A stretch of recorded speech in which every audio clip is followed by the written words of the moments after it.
నమస్కారం వార్తలకు స్వాగతం ఈనాటి ముఖ్యాంశాలు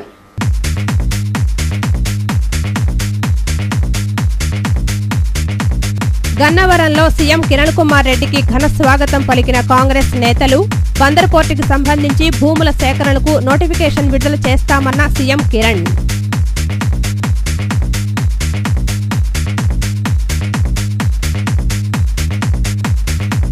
నగరంలో ఘనంగా హనుమత్ జయంతి భక్తులతో కిటకిటలాడిన ఆలయాలు హనుమానికి విశేషార్చనలు గావించిన భక్తులు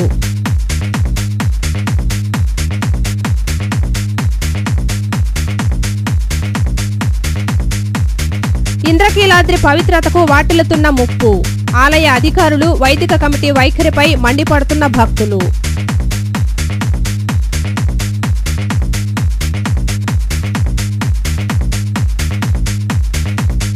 ఉప ఎన్నికల దృష్ట్యా డబ్బు తరలించే అవకాశం ఉండటంతో నగరంలో చెక్ పోస్టులు ఏర్పాటు చేసిన ఉన్నతాధికారులు సరిహద్దుల్లో ముమ్మరంగా సాగుతున్న తనిఖీలు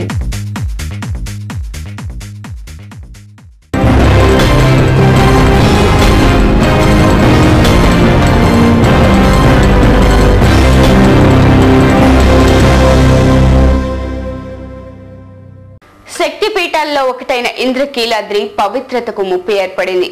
అధికారుల పాలకుల నిర్లక్ష్యం లక్షలాది భక్తుల మనోభావాలను దెబ్బతీసే విధంగా తయారైంది. దుర్గగుడి భద్రతపై సెంట్రల్ ఇంటెలిజెన్స్ ఎన్నిసార్లు హెచ్చరికలు పంపినా నిమ్మకు నీరెత్తనట్లు వ్యవహరిస్తున్నారు. తప్పులను కప్పిపుచ్చుకునే పనిలో అర్చకులు వైదిక కమిటీ గొంతు నొక్కేందుకు కూడా అధికారులు వెనకాడటం లేదని అనటంలో ఏమాత్రం అతిశయోక్తి లేదు.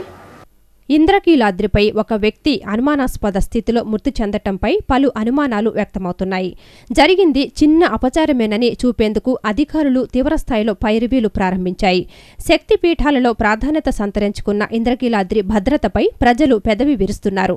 ఒక వ్యక్తి అనుమానాస్పద స్థితిలో మృతి చెంది 3-4 రోజులైనా సిబ్బంది గమనించకపోవటం, ప్రతిరోజు కొండపై పేకాటలు జరుగుతున్నాయని ప్రచారం జరుగుతుండటంతో భక్తుల మనోభావాలు దెబ్బతినే పరిస్థితి తలెత్తింది. అత్యంత ప్రాధాన్యత కలిగిన పుణ్యక్షేత్రంలో రాత్రిపూట కొండపైకి వచ్చే వారిపై నిఘా కొరవడటం అధికారుల పాలకవర్గ వైఫల్యానికి నిదర్శనం. హుండీ డబ్బులు మాయం కావటం, అమ్మవారికి భక్తులు సమర్పించిన కానుకలు మాయం కావటం నిత్యకృత్యమై కూర్చున్నాయి. వీటికి తోడు కొండపై పేకాట, హత్యలు తదితర సంఘటనలు చోటు చేసుకుంటుంటే పుణ్యక్షేత్ర విలువల మాటేమిటి? జరిగిన తప్పును కప్పిపుచ్చుకునేందుకు అధికారులు అర్చకుల వైదిక కమిటీ గొంతు నొక్కి సంప్రోక్షణ అవసరం లేదని చెప్పిస్తోంది. ఇప్పటికైనా ప్రత్యేక భద్రతా వ్యవస్థ ఏర్పాటు చేయవలసిన అవసరం ఎంతైనా ఉందని ప్రజలు కోరుతున్నారు. కొండపై వ్యక్తి మృతి చెందిన సంఘటనపై పూర్తిస్థాయిలో విచారణ జరిపించి నిజానిజాలు బయటపెట్టవలసిన అవసరం ఎంతైనా ఉంది. భక్తులలో సన్నగిల్లుతున్న భద్రతా భావాన్ని తిరిగి తీసుకురావాల్సిన బాధ్యత అధికారులు నాయకులపైనే ఉంది. ఒక బాధ్యత గల ఆఫీసర్ కానీ, ఒక బాధ్యత గల ఉద్యోగి కానీ ఆ దేవస్థానం పైన కనబడే పరిస్థితి లేదు. కోట్ల రూపాయలు సంపాదించామా లేదా, కోట్ల రూపాయలు ఇంటికి పట్టుకెళ్ళామా లేదా అనే పరిస్థితిలో ఉంది తప్ప ఆ దేవస్థానం అమ్మవారికి ఏమాత్రం వచ్చినటువంటి భక్తులకి మనం ఏమాత్రం సౌకర్యం కల్పిస్తున్నాం, ఏమాత్రం వచ్చినటువంటి భక్తులకి సరైన దర్శనానికి ప్రయారిటీ కలిగిస్తున్నాం, వచ్చిన భక్తులు ఎక్కడ ఇబ్బంది పడకూడదు అనే ఆలోచన పరిధులు కానీ ఎక్కడ ఈ యొక్క ఉన్నటువంటి సిబ్బందికి ఎక్కడ కనబట్లా. సిబ్బంది పోరు, వర్కపోరు, మరి దానికి ఆదాయం లోపంగా ఉండో, మరి వీళ్ళకి వచ్చే ఆదాయాలు తక్కువ అవుతుందనే సిబ్బంది పోరో అర్థం కాదు.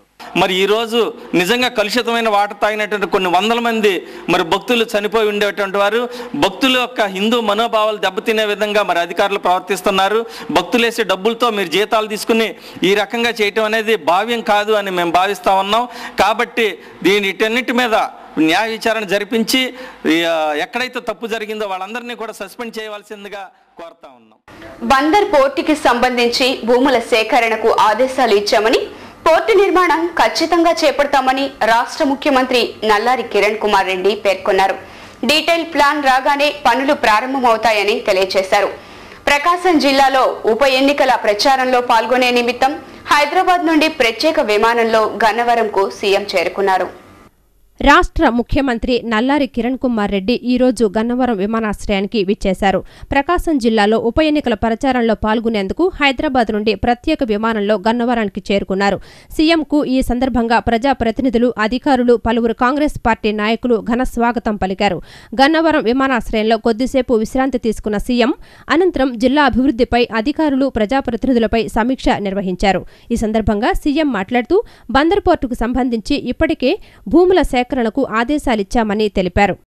బందర్ పోర్టుకు సంబంధించి ల్యాండ్ అక్విజిషన్స్ కు ఆల్రెడీ ఆదేశాలు ఇవ్వటం జరిగింది. వారు ప్లాన్ చేసుకున్న తర్వాత డీటెయిల్డ్ ప్లాన్ ను అనంతరం కలెక్టర్ ఎస్ఎం రిజ్వీ మాట్లాడారు. పోర్టుపై సీఎంతో చర్చ జరిగిందన్నారు.